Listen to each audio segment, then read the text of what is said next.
pagi anak-anak. Selamat pagi juga. Bagaimana kabarnya hari ini? Alhamdulillah. Nah, kalau misalkan ibu bertanya apa kabar hari ini, jawabnya alhamdulillah, luar biasa, tetap semangat, selalu ceria. Allah Akbar. Gimana, bisa? Bisa nggak? Bisa ya? Coba ikut saya lagi. Apa kabar hari ini? Alhamdulillah, luar biasa, Tetap semangat, selalu ceria. Allahu Akbar. Jadi sebelum kita belajar, mari kita berdoa terlebih dahulu ya. Coba ibu akan tunjuk untuk memimpin doa. Nah, ini siapa namanya? Ya, ayo, silakan. Sikap siap. Berdoa dimulai. Bismillahirrahmanirrahim.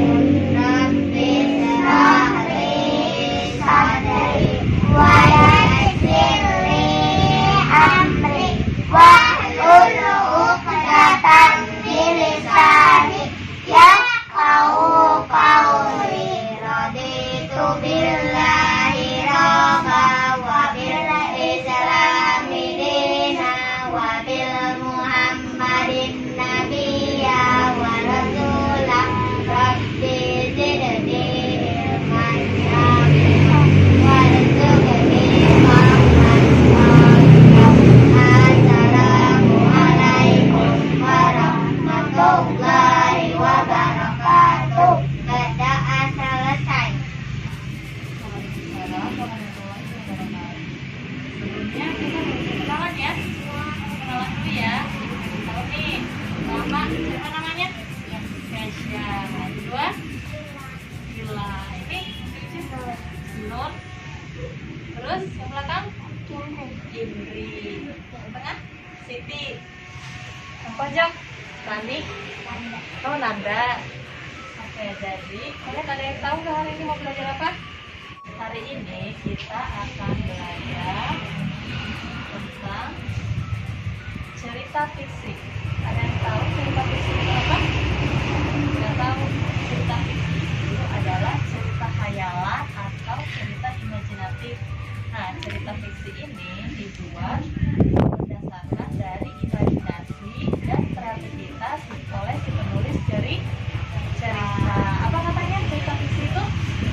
Cerita khayalan atau imajinatif yang dibuat oleh pengarang. Nah, cerita fiksi ini ada 3 ciri-ciri ya. Nah, pertama yaitu bersifat imajinatif. Yang kedua yaitu ide yang dituangkan dalam cerita bisa berasal dari kisah nyata. Yang ketiga yaitu terdapat sudut pandang. Oke, selanjutnya tujuannya. Nah, tujuan pembelajaran hari ini Ibu harap kalian dapat menyebutkan tokoh-tokoh pada teks cerita fiksi dengan tepat. Selanjutnya, dengan kegiatan berlatih, Ibu harap kalian bisa menceritakan kembali teks cerita fiksi dengan artikulasi jelas, intonasi yang jelas, serta ekspresif dan penuh percaya diri. Media ini namanya minibook ya, minibook bergambar. Apa katanya? Minibook bergambar. Oke, minibook bergambar ini isinya ada apa aja ya? Coba judulnya apa? Telaga warna. Ada yang tahu asal-usul Telaga Warna? Sebelumnya ceritanya seperti apa sih? Berasal dari mana coba? Berasal dari Jawa Barat. Nah, pinter. Asal-usul Telaga Warna berasal dari daerah Jawa Barat. Jawa Barat. Oke, kita buka halaman pertama. Ada apa ya? Ini siapa sih? Coba, gambar apa ini? Ada yang tahu? Nah, kita baca sebelahnya. Coba, ada yang bisa baca? Nah, coba baca. Dahulu kala di Jawa Barat ada raja dan permaisuri yang belum dikaruniai anak. Padahal mereka sudah bertahun-tahun menunggu. Akhirnya raja memutuskan untuk bertapa di hutan. Nah, jadi halaman pertama. Dahulu kala di Jawa Barat ada raja dan permaisuri. Nah, mereka ini belum dikaruniai anak. Padahal mereka sudah bertahun-tahun menunggu ya. Mereka tuh ingin sekali punya anak. Akhirnya raja memutuskan untuk bertapa di hutan. Oke, kita buka halaman selanjutnya. Akhirnya sang raja pun memutuskan untuk bertapa di hutan. Coba halaman kedua. Ibu minta yang pojok siapa namanya? Nanda. Nanda baca. Akhirnya memutuskan untuk bertapa di hutan. Terus berdoa kuasa raja segera dikaruniai anak. Doa raja pun terkabul. Nah, kan seorang bayi perempuan. Nah, raja dan permaisuri sangat senang sekali ya. Nah, seluruh rakyat juga ikut bersukacita menyambut kelahiran putri raja. Raja dan permaisuri sangat menyayangi putrinya. Mereka juga sangat memanjakannya. Karena mereka tuh baru punya anak gitu ya, selalu dimanja, keinginannya pun selalu dituruti ya. Oke, selanjutnya halaman kelima. Coba ibu minta yang tengah. Nah, siapa namanya? Siti. Siti, coba baca.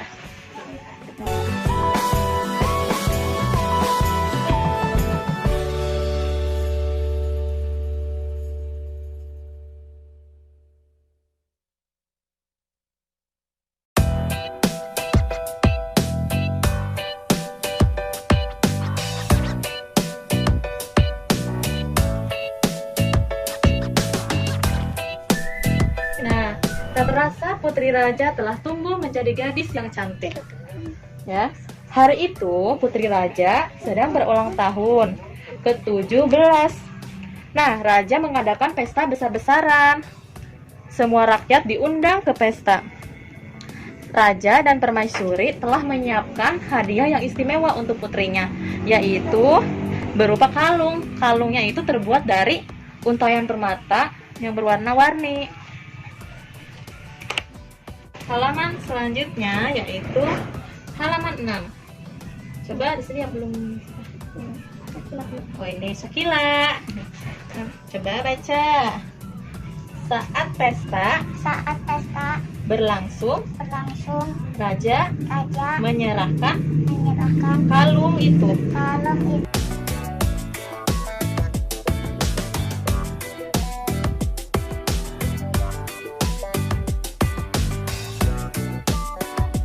Saat pesta berlangsung, jadi si raja ini memberikan kalung ya, memberikan hadiah berupa kalung. Nah, kalung itu lalu raja memakaikannya ke sang putri. Kata raja, kalung ini hadiah dari kami. Lihat, indah sekali bukan? Kau pasti menyukainya. Nah, kata raja ya. Nah, setelah raja mengalungkan kalung itu ke leher putrinya, sungguh di luar dugaan ternyata putrinya itu menolak. Dia nggak mau kalung itu karena kalung itu menurut dia terlihat jelek. Nah, setelah dikalungkan oleh raja, nah kata putri sang raja tuh, aku tak suka kalung ini ayah. Tolak putri dengan kasar. Raja dan permaisuri pun terkejut ya. Kemudian permaisuri berusaha untuk membujuk putrinya dengan lembut. Nah, permaisuri mendekat dan hendak memakaikan kalung itu ke leher putrinya. Permaisuri sangat sedih karena kalungnya itu putus ya, terjatuh cerai-berai di lantai. Terus permaisuri terduduk dan menangis, dan tangisan permaisuri itu menyayat hati ya, dan juga seluruh rakyat yang hadir turut menangis. mereka sedih melihat tingkah laku sang putri yang mereka sayangi. Aliran air menghanyutkan permata yang berserakan. Air tersebut mengalir keluar istana dan membentuk danau. Nah, tidak disangka ya, dari air mata yang tumpah ke lantai itu berubah menjadi aliran air. Aliran air ini menghanyutkan permata yang berserakan. Air tersebut mengalir keluar istana dan membentuk danau. Akhirnya air danau berwarna-warni seperti warna-warna permata sang putri. Ini danau itu dikenal dengan nama Telaga Warna. Ya. Jadi kesimpulannya itu apa sih dari cerita Asal Usul Telaga Warna? Tadi menceritakan tentang apa? Siapa yang ingat? Nah, Putri Raja. Kenapa Putri Raja? Nah, betul sekali. Terus selain itu, awalnya itu pertamanya kayak gimana sih? Kok bisa dinamakan dengan Asal Usul Telaga Warna? Pertama itu suatu kerajaan ada permaisuri dan raja. Nah, mereka itu belum memiliki anak, belum mempunyai anak ya. Akhirnya raja memutuskan untuk bertapa. Di mana bertapanya? Di hutan. Nah, setelah bertapa beberapa tahun kemudian, akhirnya doa raja pun terkabul. Nah, akhirnya permaisuri akhirnya mengandung anak ya. Terus beberapa lama kemudian permaisuri melahirkan seorang bayi perempuan yang sangat cantik. Seluruh rakyat juga ikut bersukacita atas kelahiran sang putri raja. Nah, setelah tumbuh dewasa, akhirnya sang putri pun yaitu akan berulang tahun ya, ke-17. Nah, hadiah yang dikasih oleh raja ke putri itu apa? Berupa apa? Kalung. Kalung apa? Kalung emas, permata ya, berwarna-warni. Nah, terus putrinya menerima atau menolak? Nah, kenapa menolak? Karena kalungnya jelek. Terus setelah itu kalung itu pecah, terputus, jatuh di lantai ya. Terus akhirnya sang permaisuri pun kecewa atas sikap putri raja. Nah, seluruh rakyat dan permaisuri akhirnya menangis ya, sangat sedih melihat perlakuan sang putri raja. Nah, dari air mata sang permaisuri dan mata permaisuri dan seluruh rakyat adalah menjadi sebuah danau. Danaunya itu bernama Telaga Warna. Itulah kisah Asal Usul Telaga Warna. Gimana? Coba, ada yang sudah mengerti? Ada yang belum mengerti? Udah paham semuanya? Udah. Tokohnya tadi ada apa? Siapa saja sih? Raja. Terus Siti, mana Siti? Nah, tadi tokohnya ada siapa saja? Raja. Terus siapa? Permaisuri. Nah, yang ketiga siapa lagi? Putri itu siapa? Anak dari raja dan permaisuri. Terus apa lagi? Nah, tempatnya itu di mana sih? Tempatnya di mana? Di sebuah kerajaan. Di mana kerajaannya? Berasal dari mana? Coba. Jawa Barat. Setelah itu, nah, pesan moral nih. Pasti kan setiap cerita pasti ada pesan moralnya ya. Atau amanat. Nah, pesan moralnya itu apa sih? Apa yang bisa kita ambil dari cerita ini? Ayo, ada yang bisa? Ada yang tahu? Coba. Pesan moralnya apa? Pesan yang disampaikan dari cerita ini apa? Iya. Jadi pesannya itu, janganlah kita memanjakan anak secara berlebihan, karena hal itu bisa mendatangkan sifat malas, manja dan sombong terhadap seorang anak. Ibu punya pelatihan soal untuk kalian kerjakan ya.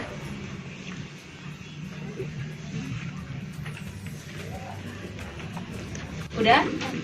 Nah, sekarang kalian coba rapikan buku sama pulpen dan soal latihannya. Bisa menyimpulkan? Coba siapa yang bisa menyimpulkan? Kita hari ini belajar tentang apa tadi? Asal-usul tata warna. Nah, asal-usul tata warna ini contoh dari cerita fiksi. Nah, cerita fiksi itu tadi apa? Ada yang tahu pengertiannya?